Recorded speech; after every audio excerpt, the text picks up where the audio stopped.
8h35, c'est les matins éphémères, dernière demi-heure. Georges Goma est avec nous, il est en studio ce matin. On va parler entre autres de la situation au Burkina Faso, situation qui évolue très rapidement. On va faire le point là-dessus. Bonjour Georges. Ah, attends, je vais ouvrir ton micro. Tiens, voilà, ça va aider. Ah bon. Peux-tu remonter ton micro un tout petit peu? Comme ça va aller. Voilà, oui, parfait. Super. Georges, un beau bonjour officiel. Et ce matin, tu as un invité, Emmanuel Ouedraogo. Voilà. C'est ce que je voulais dire. Merci, Mais le pauvre, il est dans les Ouedraogo. transports là, ça roule difficilement, mais il va nous arriver et puis il va nous rejoindre sur le plateau. OK. Alors, on va avec lui faire la lumière sur ce qui se passe au Burkina Faso parce que là, j'ai de la difficulté un peu à suivre l'armée qui avance sur Oui. Ouagadougou, là, et si elle n'est pas déjà arrivée à Ouagadougou, là. Tout à fait. Bon, un petit contexte historique. Caroline, nous avons parlé du Burkina Faso dans nos chroniques passées. Nous avons à assisté la fuite du Blaise Compaoré, qui était le dictateur, n'est-ce pas, de ce pays-là depuis 27 ans et qui est à l'origine de la mort du Tché africain. Tu te rappelleras de Thomas Sankara, le président du Burkina Faso. Et le Burkina Faso, c'est le pays des hommes intègres. Vous voyez? Alors, l'actualité s'est accélérée parce qu'on a pensé que le Burkina Faso, avec son peuple, avait fait une révolution. Et le peuple du Burkina Faso a cru à cette révolution-là, puisque quand Blaise Compaoré voulait changer cette malice que beaucoup de dictateurs africains ont eu de changer leur constitution pour rester éternellement au pouvoir, le peuple burkinabé n'a pas voulu.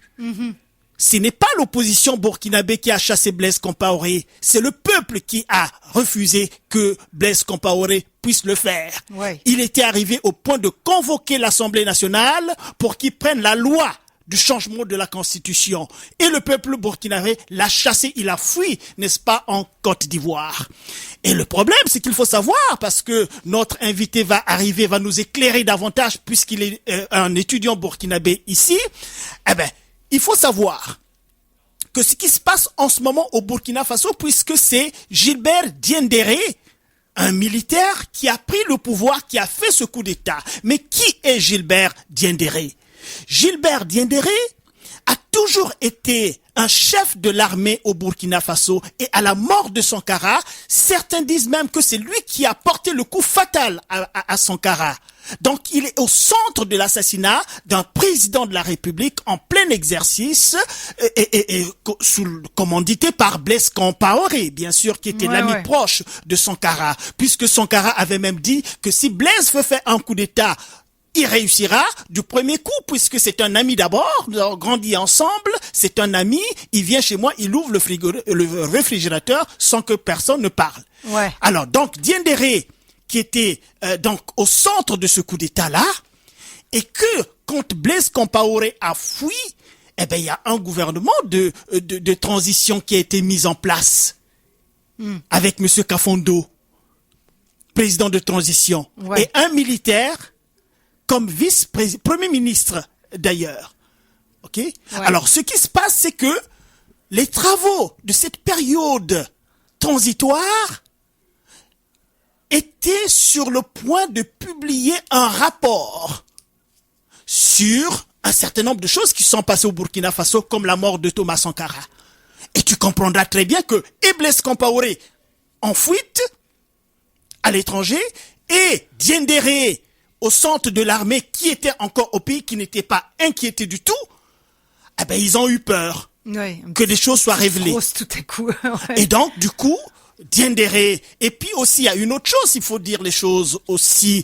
Ce qui s'est passé, c'est que le gouvernement de transition a pris la décision de mettre un peu à l'écart toutes les personnes qui étaient, peut-être pas toutes, mais certaines personnes qui faisaient partie de la première l'ancienne législature de Compaoré. Et c'est tout à fait normal. Écoutez, vous êtes rendu responsable quand même de beaucoup de choses dans le pays.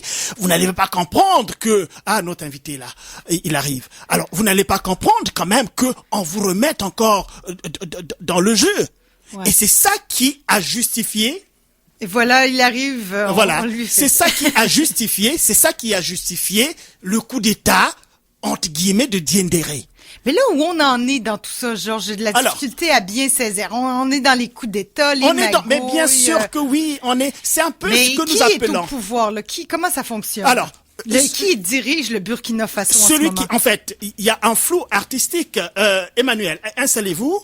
On a déjà commencé.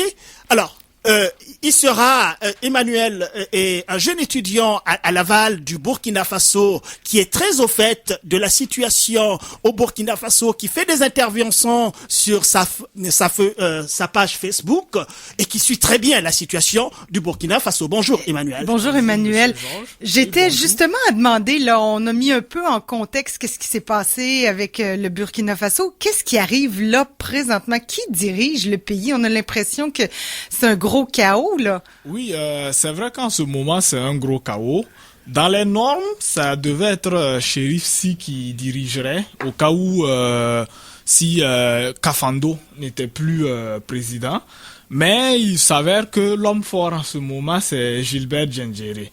Mais dans cette situation maintenant de force, on ne sait pas vraiment qui est vraiment on peut dire il y a deux camps.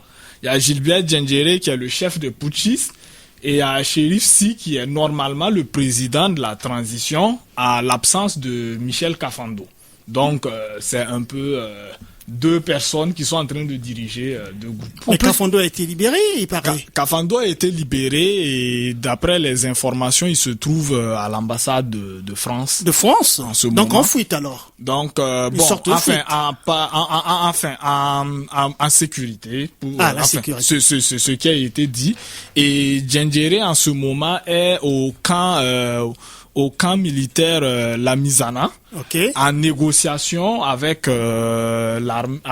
l'armée pour pouvoir arriver à un accord où ils ne vont pas s'affronter. Parce que dernièrement, on a appris que toute l'armée du Burkina s'est dirigée vers Ouagadougou pour affronter le RSP. Le RSP, c'est la division de sécurité présidentielle. La division de sécurité présidentielle qui a été formée par Blaise Compaoré. Moi, je vais bien certaine de bien comprendre pour la population. Qu'est-ce que ça veut dire concrètement? Est-ce qu'on est au bord de la guerre civile ou on est plutôt en sécurité? Pour la population, parce que l'armée a demandé à la population de rentrer parce que ça peut déboucher vers une guerre civile. Ouais. Maintenant, les négociations perdurent et selon les rumeurs, on croirait que Gilbert Diendéré veut manœuvrer pour pouvoir avoir le temps pour que la CEDEAO, qui est venue au Burkina Faso avant-hier, je crois, puisse soumettre sa demande qui devrait officiellement être faite aujourd'hui. Donc sa dernière carte pour Diendéré, c'est la CEDEAO, et à ce que nous croyons, c'est qu'il veut. Faut peut-être expliquer la CEDEAO, c'est quoi? La CEDEAO, c'est une organisation qui regroupe 15 pays d'Afrique de l'Ouest. D'accord. Ouais. Et leur médiateur, en ce moment, c'est Macky Sall, Macky Sall, c'est le président du Sénégal.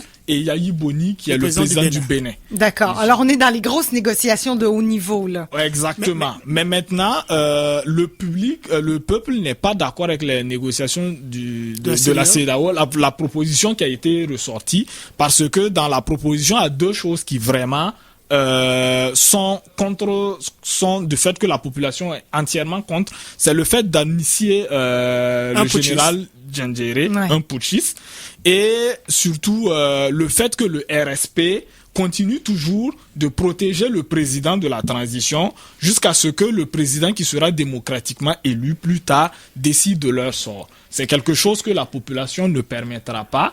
Et bon, ça sera même difficile.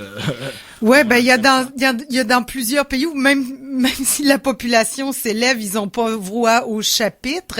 Est-ce que dans le cas du Burkina Faso, on a l'impression que la population a vraiment une voix, a vraiment un poids dans la balance? Dans ce que vous dites, c'est parce que c'est quand, par exemple, un peuple est divisé et que en ce moment on ne sait pas que les gouvernements peuvent pouvoir manipuler. Mais si toute une forte majorité veut dire non, en ce moment, ça devient très, très difficile. Alors, le Burkina Faso se tient devant tout ça. Le peuple se tient. Il n'y a pas de la division. forte majorité, en tout cas, se tient devant ce truc et dit non parce que d'abord même c'est un peu illogique parce que un groupe d'armées qui a capturé quelqu'un et qui va encore et non seulement son mandat est censé protéger cette personne, qui séquestre cette personne et encore on demanderait que ce groupe encore fasse encore son travail, c'est-à-dire prendre encore la sécurité de cette personne jusqu'aux prochaines élections. C'est un peu illogique, je trouve. Donc le peuple vraiment dans l'ensemble n'est pas d'accord et c'est tout ça maintenant qui nous conduit à ce que nous connaissons aujourd'hui. Mais en ce moment, je parlais au début de l'émission de Diendéré et Compaoré. Oui. Il y a quand même des attaches très fortes là, et je parlais aussi du fameux rapport qui devait sortir sur la mort de Sankara. Je n'en sais rien. Exactement. Peut-être que tu peux nous éclairer là-dessus. Est-ce que le coup de force de Diendéré, c'était pour empêcher la sortie de ce rapport? Et l'autre chose, pour te laisser parler un peu, brasser un peu tout cela, il paraît que Blaise Compaoré est à Brazzaville en ce moment chez Sassou Nguesso. Et que penses-tu de la place de Sassou Nguesso finalement, de ce qui se passe au Burkina Faso et ce qui s'est passé au Burundi avec Nkurunziza? Je pourrais dire quelque chose là-dessus aussi. Ok. Pour le cas de Diendéré, bon, c'est selon lui, il se passe la transition n'est pas logique, n'est pas correcte, enfin avec en ce moment, c'est-à-dire la transition écarte des personnes et enfin du truc de l'élection. Et pour lui, c'est pas normal, il faut rétablir les choses. Ça, c'est selon ses dires. Mais bon, nous soupçonnons, parce que c'était le jour où on devait dévoiler le résultat pour les enquêtes de Thomas Sankara, que ça s'est passé. Ça s'est passé. Exactement.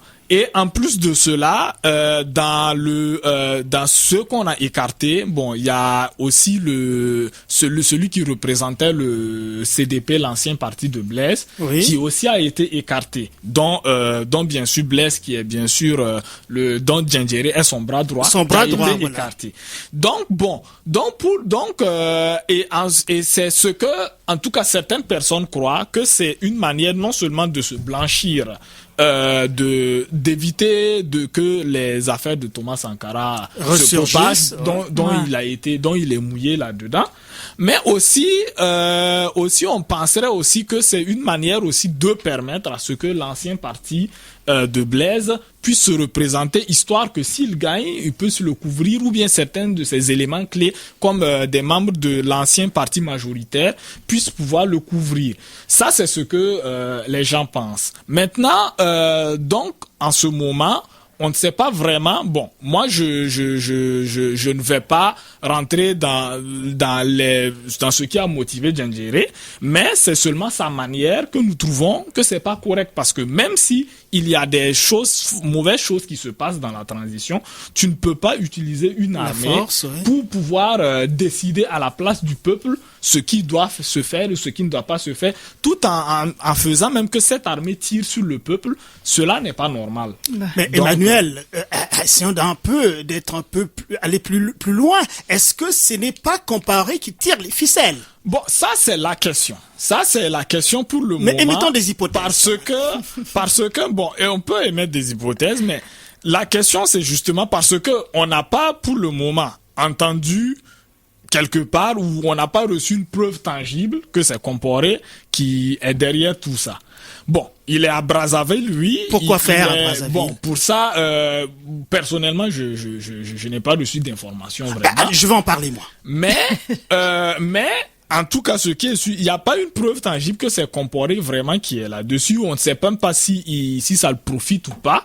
Ça, on n'a pas vraiment de preuve. Bon, Georges, je vous laisse exprimer là-dessus parce que je le vois titiller. Là. Non, ça me titille beaucoup parce que, tu sais, quand on fait les sciences, il n'y a de science que du cachet. Oui. Les choses visibles ne sont pas la vérité. Donc, ce que Diendéré fait, mais parfois, il faut aller au-delà de ça. Okay. Comment se fait-il que Compaoré, depuis qu'on l'a chassé du pouvoir, il se retrouve, comme par coïncidence, à Brazzaville pendant que Diendéré fait son petit théâtre à Ouagadougou? Ça, c'est quand même des choses qui laissent un peu pensif, là.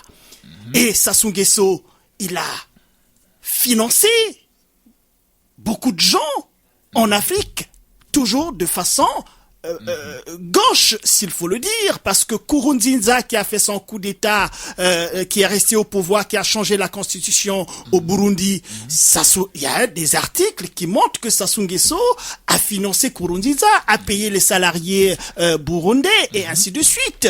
Et en ce moment aussi, des journaux aussi qui ont écrit que voilà, il a donné pas mal d'argent à Blaise Compaoré, et on voit les photos, il y a les photos qui existent. Il est en train d'embrasser avec beaucoup de chaleur Compaoré à Brazzaville, et au Burkina Faso, il y a ce coup d'État qui se passe. Donc les deux sont engagés dans la même bataille. C'est-à-dire que le problème, Caroline, c'est que ces gens-là, ils ne comprennent pas que c'est terminé. La dictature est en train de se terminer en Afrique. C'est ça qu'ils n'arrivent pas à comprendre. Donc, c'est un peu ce que nous appelons la résistance au changement. Ouais. Il y a un changement qui est là, il résiste au changement, mais il n'y a pas d'issue là. Il n'y a pas d'issue. Ce qui se passe au Burkina Faso, j'ai la certitude que ça va pas passer, ça. Oui, c'est sûr que ça va pas passer, mais il faudrait aussi comprendre que peut-être qu'ils s'en rendent compte, mais aussi il faudrait comprendre que leurs antécédents aussi les rattrapent. Ben voilà. Et donc, en ce moment, ils veulent leur issue, c'est de toujours garder, par exemple, les privilèges ou bien leur poste pour échapper à la Cour pénale internationale ou quelque chose comme ça. Donc, c'est comme des personnes que je dirais qui sont pris au pied du mur et qui essayent par tous les moyens maintenant de pouvoir grimper le mur. Est-ce qu'on n'a pas l'impression, à vous écouter parler, en tout cas moi j'ai l'impression que c'est une plaque tournante et qu'éventuellement, dans un avenir peut-être à moyen terme, les mentalités changeront, la démocratie va changer en Afrique? Il y a comme quelque chose qui bouge, là. Ça brasse beaucoup, mais peut-être pour le mieux éventuellement? Oui, pour le mieux, parce que comme on connaît dans tous les grands pays, chacun a eu sa période de révolution. Hein. Ouais. C'est juste que peut-être dans les pays occidentaux, ça s'est passé il y a des siècles de cela. On est encore loin. Voilà, oui, c'est ça. On a exactement, mais maintenant en Afrique, on constate que c'est maintenant... on est à l'adolescence de la démocratie. Exactement, parce que de nos jours, on peut plus arriver, tuer pour X raisons un président comme ça, et puis dire que voilà, et puis berner la population, et puis dire que bon, voilà, il n'était pas bon, et tout ça. Pour l'histoire de Thomas Sankara, bon, ça c'était encore à une époque de 1980, mais maintenant, on ne peut plus, la jeunesse ne se laisse plus duper avec le fait que l'éducation avance petit à petit. Maintenant, et encore l'information et la communication j'imagine Internet, la tout technologie fait en sorte que les gens sont renseignés, la vraie information passe. Là. Exactement. Donc tout le monde, beaucoup de plus en plus de gens ont l'œil maintenant ouvert à ce qui se passe. Donc je pense maintenant que c'est une jeunesse qui commence petit à petit à se conscientiser. Et bon, pour moi, on commence par là. Et voilà.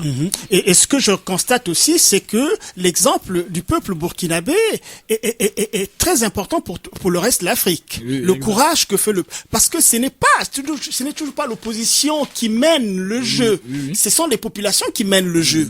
Donc j'ai espoir qu'évidemment les choses vont changer. Il y a la résistance au changement qui est très très très forte parce que cette résistance au changement se nourrit de beaucoup de moyens, moyens financiers, moyens militaires et ainsi de suite. Et le peuple n'a que les bras. Oui. Tu vois un peu? C'est ça, n'a que les bras. Donc les choses, évidemment, vont changer en Afrique. Et puis moi, je suis un peu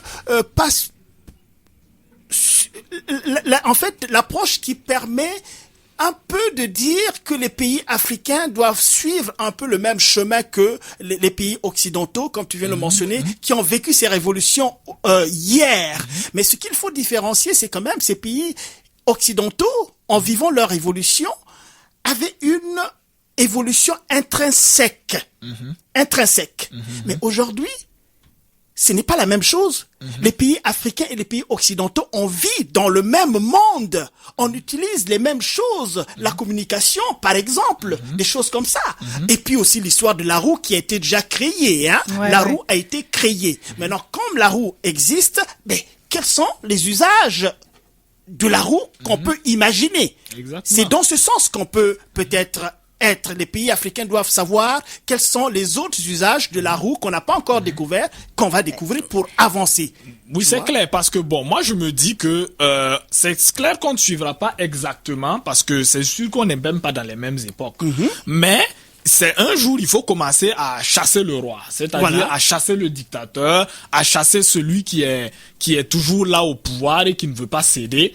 Et aujourd'hui, il faut maintenant toute une population, toute une masse maintenant qui va dire non maintenant à ces petites choses, ces petites manigances. Emmanuel, il reste à peine 30 secondes, une minute.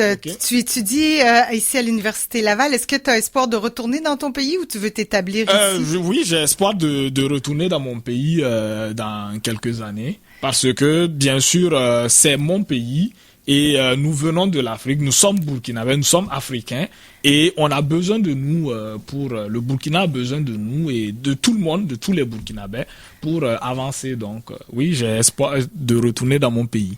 Voilà, ben écoutez messieurs, c'était fort agréable, mais l'émission se termine, alors on est obligé de quitter l'antenne, mais vraiment là, je vous invite à réécouter cette émission ou cette chronique là sur la page Facebook, enfin sur la page de CKRL en balado-diffusion. Là, vous pourrez réécouter l'intégrale de cette chronique, c'était fort intéressant. Emmanuel Ouedraogo, voilà, je pense que j'ai bien. Yameogo. Ah, merci beaucoup. Merci pour la précision. Georges Goma, merci beaucoup. C'est moi qui te remercie, comme d'habitude, Caro. Et puis, je remercie aussi Elisa Fortin qui nous a parlé ce matin lors de sa chronique linguistique du mot migrant, du mot émigré, immigrant, exilé et ou réfugié. Là, on a clarifié tout ça, en tout cas, beaucoup de choses, beaucoup de précisions. Merci à Guillaume Villemer qui nous parlait sport et entre autres des remparts. Là, la saison est commencée pour les diamants, pour le baseball, ça se termine bientôt. Je vous invite aussi à consulter la page Facebook puisqu'Elisa pourra mettre l'intégrale de sa chronique là, sur la page Facebook.